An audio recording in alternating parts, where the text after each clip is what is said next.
फातिमा की रानी माँ, प्रभु यीशु की माँ, आसरा तू ही है माँ।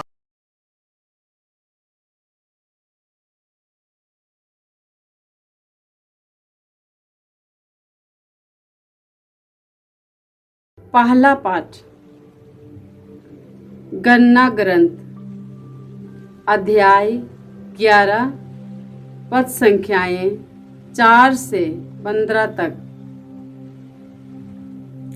इस्राएलियों ने यह कहा, कौन हमें खाने के लिए मांस देगा? हाय, हमें याद आता है कि हम मिस्र में मुफ्त में मछली खाते थे, साथ ही खीरा, तरबूज, गन्ना, प्याज और लहसुन। अब तो हम भूखों मर रहे हैं, हमें कुछ भी नहीं मिलता। मन्ना के सिवाय हमें और कुछ दिखाई नहीं देता। मन्ना धनिया के बीज जैसा था, उसका रूप रंग गुगल के सादृश्य था। लोग उसे बटोरने जाते थे, चक्की में पीसते या ओखली में कूटते थे और बर्तनों में उबालकर उसकी रोटियां पकाते थे। उसका स्वाद तेल में तली हुई पूरी जैसा था। जब रात को ओस शिविर पर उतरती थी तो मन्ना भी गिरता था। मूसा ने लोगों को, हर परिवार को अपने अपने तंबू के द्वार पर विलाप करते सुना। प्रभु का क्रोध भड़क उठा। मूसा को यह बहुत बुरा लगा और उसने प्रभु से यह कहा, तू अपने दास को इतना दुख क्यों दे रहा है? तू मुझ पर इतना अप्रसन्न क्यों है कि तूने इस प्रजा का पूरा भार मुझ पर ही डाल दिया है? क्या मैंने इसे उत्पन्न किया है जो तू मुझसे कहता है? जिस तरह दाई दूध पीते बच्चे को संभालती है, तुम इसे गोद में उठाकर उस देश ले जाओ जिसे मैंने इसके पूर्वजों को देने का शपथ खाई है। मैं इन सब लोगों के लिए कहां से मांस ले आऊंगा? वे विलाप करते हुए मुझसे कहते हैं, हमें खाने के लिए मांस दीजिए। मैं अकेले ही इस प्रजा को नहीं संभाल सकता। मैं यह भार उठाने में असमर्थ हूँ। यदि मेरे साथ तेरा यही व्यवहार हो तो यह अच्छा होता कि तू मुझे मार डालता। यह संकट मुझसे दूर करने की कृपा कर। प्रभु की वाणी। ईश्वर को धन्यवाद। भजन अनुवाक्य। हमारे शक्तिशाली ईश्वर का जयकार करो। हमारे शक्तिशाली ईश्वर का जयकार करो। मेरी प्रजा ने मेरी बात पर ध्यान नहीं दिया, इस्राएल ने मेरी एक भी नहीं मानी। इसलिए मैंने इस विधर्मी प्रजा को छोड़ दिया और वह मनमाना आचरण करने लगी। अनुवाक्य। हमारे शक्तिशाली ईश्वर का जयकार करो। हमारे शक्तिशाली ईश्वर का जयकार करो। ओ यदि मेरी प्रजा मेरी बात सुनती, यदि इस्राएल मेरे पथ पर चलता, तो मैं तुरंत ही उसके शत्रुओं को हराता और उसके अत्याचारियों का दमन करता। अनुवाक्य। हमारे शक्तिशाली ईश्वर का जयकार करो। हमारे शक्तिशाली ईश्वर का जयकार करो।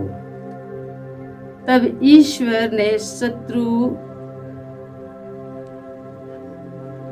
ईश्वर के शत्रु उसके अधीन रहते और सदा के लिए समाप्त हो जाते। जबकि मैं इस्राएल को उत्तम गेहूं खिलाता और उससे चट्टान के मधु से तृप्त करता। अनुवाक्य। हमारे शक्तिशाली ईश्वर का जयकार करो। हमारे शक्तिशाली ईश्वर का जयकार करो। जय घोष। alleluia। मनुष्य रोटी से ही नहीं जीता है, वह ईश्वर के मुख से निकलने वाले हर एक शब्द से जीता है। alleluia। प्रभु आप लोगों के साथ हो और आपकी आत्मा के साथ। संत मत्ती के अनुसार पवित्र सुसमाचार। हे प्रभु तेरी महिमा हो। अध्याय 14 पद संख्याएं 13 से 21 तक। यीशु यूहन्ना बपतिस्मा की मृत्यु का समाचार सुनकर वहां से हट गए और नाव पर चढ़कर एक निर्जन स्थान की ओर चल दिए। जब लोगों को इसका पता चला तो वे नगर नगर से निकलकर पैदल ही उनकी खोज में चल पड़े। नाव से उतरकर यीशु ने एक विशाल जनसमूह देखा। उन्हें उन लोगों पर तरस आया और उन्होंने उनके रोगियों को अच्छा किया। संध्या होने पर शिष्य उनके पास आकर कहने लगे, यह स्थान निर्जन है और दिन ढल चुका है। लोगों को विदा कीजिए जिससे वे गांवों में जाकर अपने लिए खाना खरीद ले। यीशु ने उत्तर दिया, उन्हें चले जाने की जरूरत नहीं है, तुम लोग ही उन्हें खाना दे दो। इस पर शिष्यों ने कहा, 5 रोटियों और 2 मछलियों के सिवा यहाँ हमारे पास कुछ नहीं है। यीशु ने कहा, उन्हें यहाँ मेरे पास ले आओ। यीशु ने लोगों को घास पर बैठा देने का आदेश देकर वे 5 रोटियां और 2 मछलियां ले ली। उन्होंने स्वर्ग की ओर आंखें उठाकर आशीष की प्रार्थना पढ़ी और रोटियों को तोड़ तोड़ कर शिष्यों को दिया और शिष्यों ने लोगों को। सबों ने खाया और खाकर तृप्त हो गए और बचे हुए टुकड़ों से 12 टोकरे भर गए। भोजन करने वालों में स्त्रियों और बच्चों के अतिरिक्त लगभग 5000 पुरुष थे। प्रभु का सुसमाचार। हे क्रिस्त तेरी स्तुति हो। जय यीशु क्रिस्त में प्रिय भाई और बहनों, आज का पहला पाठ गणना ग्रंथ अध्याय 11 से पद संख्याएं 4 से 15 तक। इसमें हमने सुना कि मरुभूमि से गुजरने वाले इस्राएली लोग केवल मन्ना खाते थे और वे मन्ना से ऊब गए। वे अच्छे अच्छे भोजन के लिए, मीट मछली के लिए, मांस मछली के लिए लालायित हो उठे। वे शिकायत करने लगे, ईश्वर से नाराज थे। उनका कहना था कि हम लोग मिस्र देश में मुफ्त में मछली खाते थे, खीरा, ककड़ी, प्याज, लहसुन आदि खाते थे, हमको यहाँ कौन अच्छा भोजन देगा। उनका कहना था, अब तो हम भूखों मर रहे हैं, हमें कुछ भी नहीं मिलता, मन्ना के सिवा हमें और कुछ दिखाई नहीं देता। वास्तव में मन्ना स्वादिष्ट भोजन था। वे भरपेट खाते थे, फिर भी उनका कहना था कि हम लोग भूखों मर रहे हैं। वे वास्तव में तंदुरुस्त थे, कोई बीमार नहीं था, उनमें कोई बीमार अस्वस्थ नहीं था, फिर भी वे शिकायत करते रहे। तो हम लोग देखते हैं कि हमारे समाज में, इस संसार में, संसार की दृष्टि से दो प्रकार के लोग हैं जो विनम्र नहीं है, अहंकारी है या अज्ञानी है, समझदार नहीं है। वे समय समय पर, संकट आने पर एक दल के लोग दुखी हो जाते हैं, निराश हो जाते हैं, वे जनसाधारण। लेकिन दूसरे प्रकार के लोग जो अहंकारी है, उद्दंड है, वे शिकायत करते, ईश्वर से नाराज रहते हैं, ईश्वर को चुनौती देते हैं। इन दोनों प्रकार के लोगों की प्रक्रिया से कोई फायदा नहीं है। दूसरे पक्ष में हम लोग देखते हैं मूसा ईश्वर से अपनी समस्याएं प्रस्तुत करता है, वह प्रार्थना करता है, ईश्वर से राय लेता है। जब कभी समस्या है वह ईश्वर के पास जाता है, अपनी समस्या प्रकट करता है। वो शिकायत नहीं करता है, लेकिन अपने संकट, अपनी समस्या प्रभु के सामने प्रस्तुत करता है। आज हमने सुना मूसा का कहना है, तू अपने दास को इतना दुख क्यों दे रहा है? तू मुझ पर इतना प्रसन्न क्यों है कि तूने इस प्रजा का पूरा भार मुझ पर ही डाल दिया है? ईश्वर ने मूसा की प्रार्थना सुनी। आगे हम लोग पढ़ते हैं, मूसा के भार को हल करने के लिए अन्य लोगों को ईश्वर ने मूसा की सहायता के लिए दिया है। वे मूसा की मदद करने लगे और इस्राएलियों को, बटोरों को भेजकर उनको मांस खिलाने लगे। मीट खा करके वे लोग तृप्त हो गए। इस्राएलियों की शिकायत सुनकर नहीं, मूसा की प्रार्थना सुनकर ईश्वर ने इस्राएलियों को मांस का प्रबंध किया। इसलिए हम समझे कि मूसा के समान हमको जीवन बिताना है। मूसा के बारे में गणना ग्रंथ अध्याय 12 में हम लोग पढ़ते हैं कि वह पृथ्वी के सब मनुष्यों में सबसे विनम्र व्यक्ति था। मूसा इस दुनिया के सबसे विनम्र व्यक्ति, और हमको भी विनम्र रहना है। वह प्रभु पर भरोसा रखता था, प्रभु से बातें करता था। कोई भी समस्या हो प्रभु के पास जाएगा। जब लोगों ने कहा पानी कड़वा है, उसका उपाय खोजने के लिए, उसके समाधान के लिए वह प्रभु से बातें करता है। पानी नहीं है, मूसा का कहना है ईश्वर देगा। भोजन नहीं है, ईश्वर प्रबंध करेगा। ईश्वर पर अटूट विश्वास था, भरोसा था। इसलिए स्तोत्रकार कहता है, दाऊद कहता है कि हमको ईश्वर पर भरोसा रखना है। स्तोत्र 25 में हम लोग इस प्रकार पढ़ते हैं, मेरे ईश्वर, मैं तुझ पर भरोसा रखता हूँ, मुझे निराश न कर। मेरे शत्रु मुझ पर हावी न हो पाए। जो तुझ पर भरोसा रखते हैं वे कभी निराश नहीं होते। निराश वे होते हैं जो अकारण तुझे त्यागते हैं। अहंकारी लोग ईश्वर पर भरोसा नहीं रखते हैं। वे खुद अपने को ईश्वर समझते हैं। वे ईश्वर के पास नम्रता से नहीं जाते।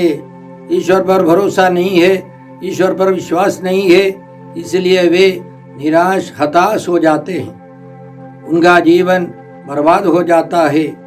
हमें मूसा के समान ईश्वर पर भरोसा रखकर ईश्वर से प्रार्थना कर आगे बढ़ना है। हम यह कृपा मांगते हैं। आज के सुसमाचार में हमने सुना कि प्रभु यीशु यूहन्ना बपतिस्ता की हत्या के बारे में सुनकर वहां से हट गए, वहां से दूर चले गए और वे नाव पर चढ़कर एक निर्जन प्रदेश गए। यह समझ करके लोग वहां पहुंचे और यीशु ने उन सबों को वचन सुनाया, शिक्षा दी और वहां के रोगियों को चंगा किया। शाम को उन सबों को भरपेट खिलाया। 5,000 रोटियों और 2 मछलियों को बढ़ाकर उन सबों को प्रभु यीशु ने खिलाया। और इन सारी घटनाओं से हम क्या सीखते हैं? इसके पहले की घटना है कि यूहन्ना बपतिस्ता बुरी तरह मारे गए। प्रभु यीशु कुछ ही किलोमीटर दूरी पर थे। वे उनसे मिलने नहीं गए, हेरोद से लड़ने नहीं गए, लेकिन यीशु वहां से हट गए। यीशु हमें क्या सिखाना चाहते हैं? यीशु यही सिखाना चाहते हैं कि दुनिया की दृष्टि में जो भयंकर व्यक्ति है, जो निर्दयी है, वे अहंकारी है और वे अन्याय अत्याचार साधारण लोगों पर करते हैं, उनसे लड़ने से कोई फायदा नहीं है। याद रखें, इस्राएली लोग 400 साल मिस्र देश में गुलाम थे। मनुष्य की बुद्धि से मनुष्य तलवार निकाल देता है, लड़ाई के लिए, युद्ध के लिए, संग्राम के लिए तैयार हो जाते हैं। लेकिन ईश्वर का कहना है, उस विषम परिस्थिति से, मिस्र देश की गुलामी से बचने के लिए एक ही उपाय है, पास्का समारोह।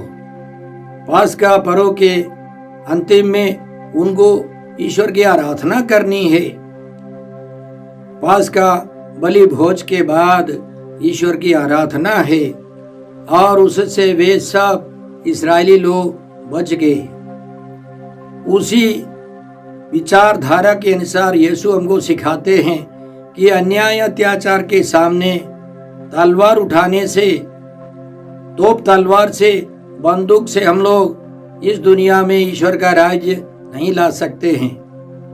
हमें ऐसी परिस्थितियों से हट करके ईश्वर का वचन सुनना है, सुनाना है, रोगियों की चंगाई के लिए प्रार्थना करनी है और रोटियों को बढ़ाकर खिलाने का मतलब है वह मिस्सा बलिदान है।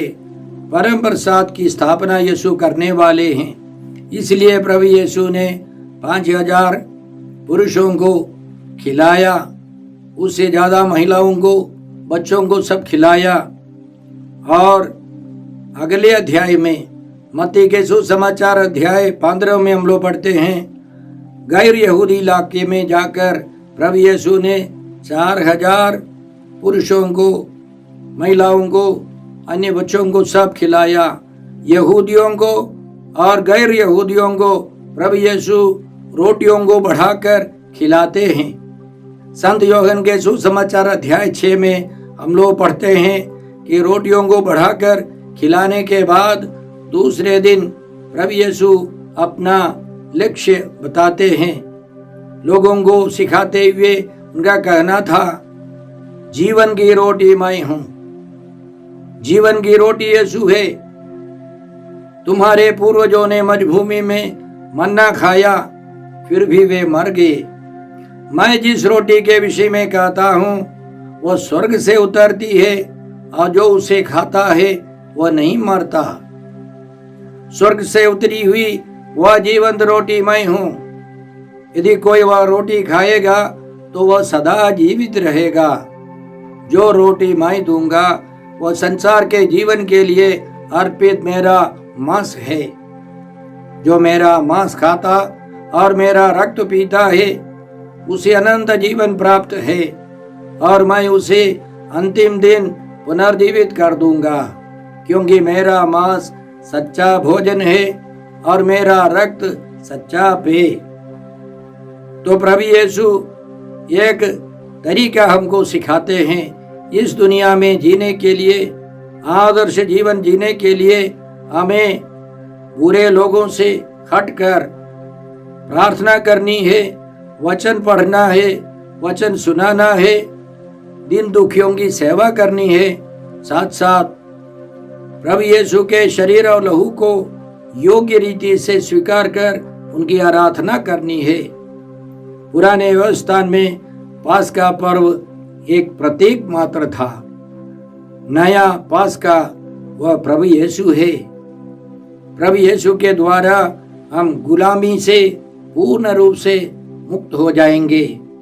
इसलिए प्रभु यीशु ने हमको यह बताया, सिखाया कि बुराइयों से दूर रहना है। संत यूहन्ना के सुसमाचार अध्याय 14 के अंतिम में हम लोग इस प्रकार पढ़ते हैं, अब मैं तुम लोगों से अधिक बातें नहीं करूंगा, क्योंकि संसार का नायक आ रहा है। इस संसार का नायक आ रहा है, यूदस के साथ शैतान आ रहा है। उसके सामने अधिक बातें नहीं करनी है, चुप रहना अच्छा है। प्रभु यीशु हमको सिखाते हैं, वह मेरा कुछ नहीं बिगाड़ सकता है, किंतु यह आवश्यक है कि संसार जान जाए कि मैं पिता को प्यार करता हूँ और पिता ने मुझे जैसा आदेश दिया है मैं वैसा ही करता हूँ। पिता ईश्वर का आदेश है। प्रभु यीशु ऐसी परिस्थिति में चुप रहे, हम लोग भी चुप रहें। अंतिम वचन सबसे मुख्य है, उठो हम यहाँ से चले। बुरे लोगों की संगति में हम लोग और खराब हो सकते हैं। हम ऐसी परिस्थिति से दूर हटकर प्रभु से शक्ति पाकर आराधना करते हुए ऐसी परिस्थिति में विजयी हो सकते हैं। हम प्रभु यीशु को धन्यवाद देते हैं।